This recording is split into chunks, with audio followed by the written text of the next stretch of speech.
Samantala mga kabrigada, ang NCAP naman hindi magiging gatasan ayon yan sa Pangulo. Mula sa Malacanang, Brigada Maricar Sargan, ibrigada mo! Brigada Live Report!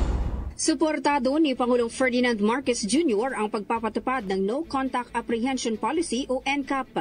Sa isang podcast interview, sinabi ni Pangulong Marcos na tiwala siyang hindi magiging gatasan ng ilang tiwaling individual ang naturang polisiya.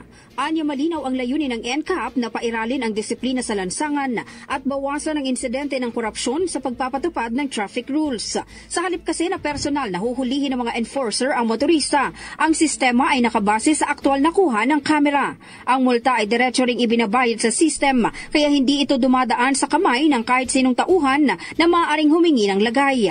Dahil dito naniniwala ang pamahalaan na mas transparent at mas mababa ang posibilidad ng suhulan sa ilalim ng NCAP.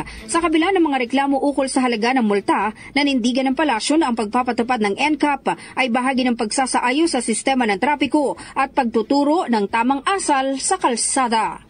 In the heart of changing lives, ako si Brigada Maricar Sargan ng 105.1 Brigada News FM Manila, The Music and News Authority.